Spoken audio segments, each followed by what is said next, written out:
नमस्कार मंडळी, powerful tips या चॅनलवर तुमचे स्वागत आहे. आज आपण नवरात्रीमधला उपवास, पूजाविधी याबद्दल माहिती पाहणार आहोत. नवरात्रीमध्ये कळत नकळत आपल्या हातून काही चुका घडत असतात.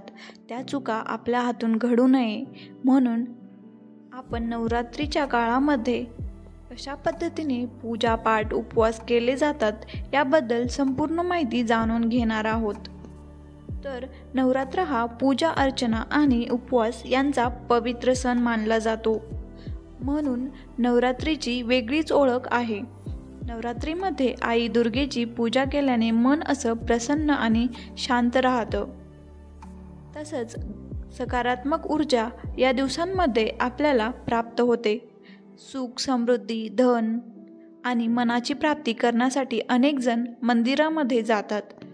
घरामध्ये देवी दुर्गा माताची पूजा करतात, तिला प्रसन्न करतात.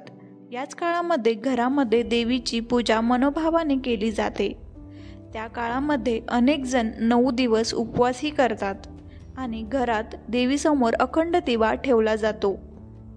आणि या व्यतिरिक्त काही जण न चप्पल घालता 9 दिवस चालतात. आणि त्याचबरोबर आई दुर्गेचा उपवास करताना काही नियम पाळले जातात. त्या कोणत्या गोष्टींचे पालन केले पाहिजे ते पाहूया. नवरात्रमध्ये व्रत करणाऱ्या व्यक्तीने अन्न आणि मिठाचे सेवन करू नये असं म्हणतात. त्यावेळी तर इथं काळे मीठ आणि फळांचा वापर करावा. नवरात्रीचे व्रत मध्यंतरी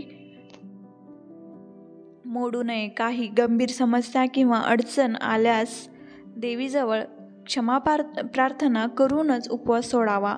दुर्गेच्या पूजन नंतर आरती न चुकता करावी. पहिले जर पूजेमध्ये काही त्रुटी असतील तर त्या आरतीमधून पूर्ण होतात असे म्हटले जाते. आरती करते वेळेस धूप लावणे आवश्यक आहे, ज्यामुळे आपल्या घरातील वातावरण असं प्रसन्न राहतं आणि त्यामुळे घरातील किडे डास सुद्धा पळूनच जातात. आई दुर्गेची घरामध्ये जर जुनी मूर्ती असेल तर त्याला काही फुटाफूट झाली असेल तर ती चुकूनही वापरू नये. त्याऐवजी नव्या मूर्तीची प्राणप्रतिष्ठा करावी. आणि ज्या व्यक्ती नवरात्रमध्ये उपवास व्रत पाळतात त्यांनी दुपारी अजिबात झोपू नये असे सांगतात. त्याचबरोबर नवरात्र हा प्रार्थना आणि उपवास यांचा पवित्र सण असल्यामुळे त्यांना उपवास करणाऱ्यांना जमिनीवर झोपण्याचा सल्ला देखील दिला जातो. जमिनीवर झोपल्यामुळे आपल्याला पृथ्वी मातेशी जोडले जातं असे म्हटले जाते. त्याचबरोबर नम्रतेला प्रोत्साहन देखील मिळतं. अनेक जण नवरात्रीची पूजा उपवास करून अखंड ज्योत प्रज्वलित करतात.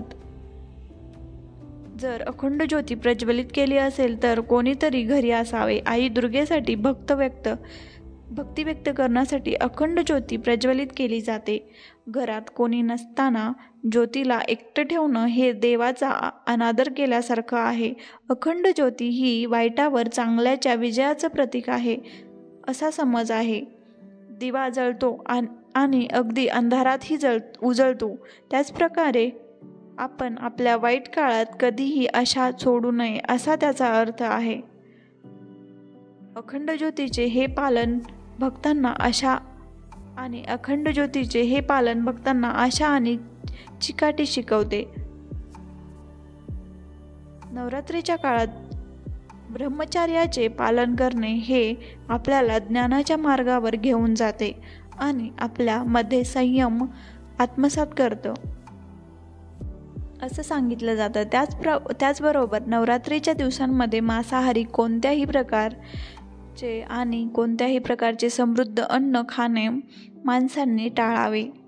नवरात्रीच्या काळात भक्त विशेषतः स्त्रिया म्हणून व्रत पाळण्यासाठी ओळखलं जातं. आई दुर्गेबद्दलची भक्ती व्यक्त करण्याचा आणि राक्षस महिषासुराचा पराभव करण्यासाठी तिच्या शौर्याचा आणि जोमाचा आदर करण्यासाठी हा एक उत्तम मार्ग आहे. ध्यान करून मोहन करणे आपली जागृती सुधारण्यासाठी मदत होते. त्यामुळे आपल्या बोलण्यावर नियंत्रण देखील राहते आणि आंतरिक शांती करण्यासाठी मदत मिळते असं मानलं जातं. काहीतरी तर ध्यान आणि मनोव्रत आपल्याला अधिक जागृत बनवते. नवरात्रीच्या काळात वाद, भांडण किंवा कोणत्याही प्रकारचे हिंसा करणे टाळावे. चुकूनही कोणाशीही भांडू नये. या काळात लहान मुलांनासुद्धा रागवू नये. प्रत्येक विधी हा गरजू व्यक्तींना दान आणि भेटवस्तू देऊनच पूर्ण होतो. त्यामुळे नवरात्रीच्या अष्टमी किंवा नवमी तिथीला कन्यापूजन केले जाते.